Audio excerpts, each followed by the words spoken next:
शुमार करते हैं, ए वतन तुझसे मोहब्बत बेशुमार करते हैं, ए वतन तेरी अजमत को हम सलाम करते हैं। जनाब सदर, मुअज़्ज़ज़ असातिज़ इकराम और मेरे हम मकतब साथियों, अस्सलामु अलैकुम वरहमतुल्लाहि वबरकातुहू।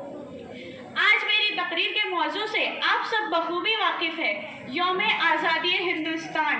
कौमों की ज़िंदगी में ऐसे दिन भी आते हैं जो तारीख़ में हमेशा याद रखे जाते हैं। आज हम जश्न आज़ादी मना रहे हैं, हमारे दिल खुशियों से लबरेज है, हमारे सीने मुसर्रतों से मामूर है और हमारी आंखें निशात से सरशार है। और क्यों ना हो, आज़ादी अल्लाह ताला की सबसे बड़ी नियामतों में से एक है। आज़ादी की ज़िंदगी का एक दिन गुलामी की ज़िंदगी के 1000 साला दिन से बेहतर है। गुलामी की ज़िंदगी के 1000 साला दिन से बेहतर है।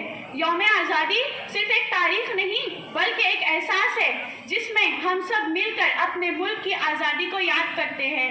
मेरे साथियों, आज हम 78वीं यौम आज़ादी मना रहे हैं, लेकिन अगर आप लोग गौर करें और इस पिछले 78 सालों की तारीख और वाक़यात को उठाकर देखें तो एक बहुत बड़ा और गहरा फ़र्क आप लोगों को इस मुल्क के हालातों में नज़र आएगा। हाज़रीन, आज इस मुल्क के हालातों से यहाँ का बच्चा वाकिफ़ है। मेरे साथियों, आज इस स्टेज पर खड़े होकर मेरा मकसद सिर्फ आप लोगों को यौम आज़ादी के बारे में मालूमात देना नहीं है, बल्कि मेरा मकसद आप लोगों को आज़ादी के असल माने बताना और इस मुल्क के जारी हालात को मद्देनजर रखते हुए अपनी आज़ादी के लिए आवाज़ उठाने के लिए तैयार करना है। मुअज़्ज़िज़ सामईन, हिंदुस्तान की सरजमीन को आज़ाद करवाने में हर मज़ाहिब के लोगों का खून शामिल है। हमें चंद खुसूसी नाम शहदा और मुजाहिदीन के तौर पर बता दिए जाते हैं, लेकिन क्या आप जानते हैं कि अंग्रेज़ों के खिलाफ सबसे पहले फतवा देने वाले शख्स शाह अब्दुल अजीज़ मुहद्दिस देहलवी रहमतुल्लाह अलैह थे। उनके फतवे के असर से पूरे हिंदुस्तान के चप्पे चप्पे में जज्बे आज़ादी पैदा हो गया। मेरे साथियों, तारीख गवाह है कि मुजाहिदीन की लिस्ट में हर मज़ाहिब के लोगों का नाम शामिल है, लेकिन सबसे ज़्यादा तादाद मुसलमानों की है, जो हमें भुला दिया गया है। हमें अपनी ही तारीख से गुमराह करवा दिया गया है, लेकिन हमें खुद को इस गुमराही से निकालना होगा। ऐ खाके वतन अब तो वफाओं का सिला दे दे, ऐ खाके वतन अब तो वफाओं का सिला दे दे, मैं टूटती हुई सांसों के फैसलों पे खड़ा हूँ। याद रखिए सामईन, ये आज़ादी हमें तोहफे में नहीं मिली, बल्कि इसको हासिल करने के लिए हमारे कई उलमा ने बंदूक की गोलियों को अपने सीनों में पेवस्त किया है। हमारे बहुत से औलिया इकराम ने नेज़ों से अपने सीनों को छन्नी किया है। ये वही आज़ादी है जिसके लिए अशफाक उल्लाह खान ने फांसी के फंदे को चूमा। हाँ, ये वही आज़ादी है जिसके लिए टीपू सुल्तान रहमतुल्लाह अलैह अपने ही आस्तीन के सांपों के हाथों शहीद हो गए। याद रखिए, इस सरजमीन में हमारे कई आबा अजदाद का खून शामिल है। उन सब की कुर्बानियों और मुश्किलों को मद्देनजर रखते हुए हमें चाहिए कि हम अपनी इस आज़ादी को कायम व दायम रखें और इस आज़ादी को छिन जाने से बचा ले।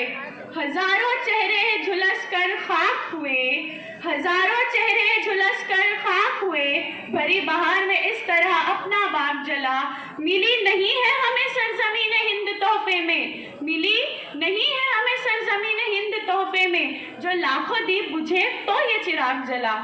मेरे साथियों, आज मैं आपको इस मुल्क के जारी हालात को मद्देनजर रखकर बात करना चाहूँगी, क्योंकि हम आज के नौजवान इस मुल्क का मुस्तकबिल है। इस मुल्क का मुस्तकबिल हमारे हाथों में है। मेरे भाई और बहनों, ये मुल्क अब गुलामी की तरफ वापस लौट रहा है, लेकिन इसको बचाना हम सब की जिम्मेदारी है। जालिमों का जुल्म और जाहिलों की जहालत उरूज पर है, लेकिन हमें इन सबको बताना होगा कि ये नौजवान सिर्फ सोशल मीडिया वाले नौजवान नहीं है, ये नौजवान हाथ पर हाथ धरे रखकर बैठने वाले नौजवान नहीं है, हम पबजी वाले नौजवान नहीं है, बल्कि हम इनकलाब वाले नौजवान हैं, हम हुब्बुल वतनी नौजवान हैं और हमें अपनी आज़ादी को छिन जाने से बचाना ही होगा। हमें इस मुल्क में इनकलाब बर्पा करना है और हमें करना ही होगा, और हमें अपनी इस आज़ादी को छिन जाने से बचाना होगा।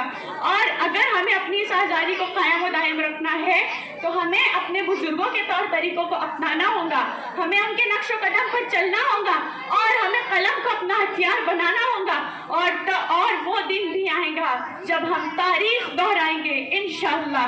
बस इसी उम्मीद के साथ मैं अपनी जगह चाहूँगी।